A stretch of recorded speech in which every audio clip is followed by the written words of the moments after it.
بسم اللہ الرحمن الرحیم۔ بال بڑے کرنا یہ زینت ہے، عورت کی تو ہے ہی زینت، مرد کی بھی زینت۔ نبی صلی اللہ علیہ وسلم کے پٹوں والے بال تھے۔ ٹنڈ جو ہے نا، یہ ایک آزمائش ہے اللہ کی طرف سے، یہ یاد رکھو۔ یہ جو لوگ کہتے ہیں نا گنجا ہونا سنت ہے، غلط۔ ٹنڈ اللہ کی طرف سے کیا ہے؟ آزمائش۔ حدیث سے ثابت ہے یہ، حدیث میں آتا ہے پچھلی امتوں میں 3 آدمی تھے، ایک کوڑ کا مریض، ایک کی ٹنڈ تھی، اور ایک بہت غریب تھا، کھانے پینے کو روٹی نہیں تھی۔ ایک فرشتہ آیا اللہ کی طرف سے، اس نے ان کو آزمایا اور اللہ کے حکم سے تینوں کو کہا بھی کیا چاہیے۔ جو ٹنڈ جس کی تھی اس نے کہا دنیا کی سب سے بڑی خواہش میری یہ کہ میرے سر پہ بال ہو گئے۔ جو بہت ہی غریب تھا اس نے کہا میری خواہش ہے کہ مجھے مال مل جائے۔ جو کوڑ کا مریض تھا اس نے کہا اس بیماری سے لوگ دور بھاگتے ہیں، ٹھیک۔ تو سب کی بیماری اللہ کے حکم سے ٹھیک ہو گئی۔ پھر اللہ نے ان کو آزمایا، لمبا واقعہ ہے، لیکن اس حدیث سے کیا پتہ چلتا ہے کہ ٹنڈ کیا ہے؟ آزمائش۔ تو آزمائش اگر قدرت کی طرف سے ہو، صبر کرنا چاہیے، جو کہ ایک عمر کے بعد خود بخود ہونا شروع ہو جاتی۔ اور اگر آپ پہلے سے ہی ٹینڈ کروانا شروع کر دیں، تو اگر آپ کو گرمی لگ رہی ہے اس لیے ٹینڈ کروا رہے ہیں، ٹھیک ہے۔ یہ بعض لوگوں کی ایسی فیس کی جو بناوٹ ہے وہ ایسی ہوتی ہے کہ ان پہ ٹینڈ جچتی ہے، ٹھیک ہے نا۔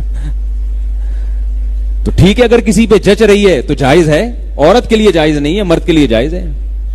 بھائی اگر تم ٹنڈ میں اچھے لگ رہے ہو، بالکل گول، صحیح ہے۔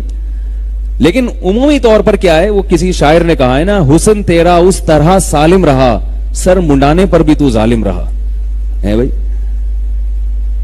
ایک عاشق تھا نا، اپنے معشوق، ایک خاتون عاشق ہو گئی کسی مرد پہ، اس کی زلفوں پہ عاشق ہو گئی۔ اس نے عشق ختم کرنے کے لیے ٹنڈ کرا لی کہ تاکہ اس عورت سے جان چھوٹ جائے۔ تو اس خاتون نے یہ شعر کہا، حسن تیرا اس طرح سالم رہا، صحیح سالم ہے بالکل، سر منڈانے پر بھی تو ظالم رہا۔ کوئی فرق نہیں پڑا سر منڈانے پر۔ تو لیکن عام حالات میں ٹنڈ کیا سمجھی جاتی ہے؟ آزمائش۔ اس لیے شریعت نے ٹنڈ کا ہمیں حکم نہیں دیا۔ بھئی زینت ہے، قل من حرم زینت اللہ التی اخرج لعبادہ، فرمایا کون ہے جس نے اللہ کی زینت کو حرام قرار دیا۔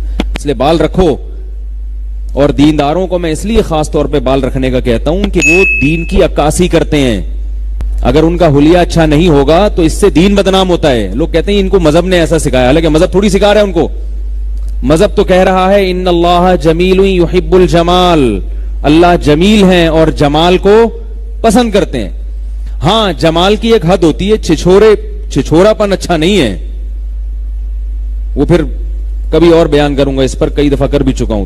تو ایسا نہ ہو کہ بالکل ہی ایسے انگوٹھیاں، یہاں 5 انگوٹھیاں پہنی ہوئی ہیں، مرد کی بات کر رہا ہوں، اور وہ کیا کیا پہنا ہوا ہے، شامیانے پہن کے گھوم رہے ہیں پورے۔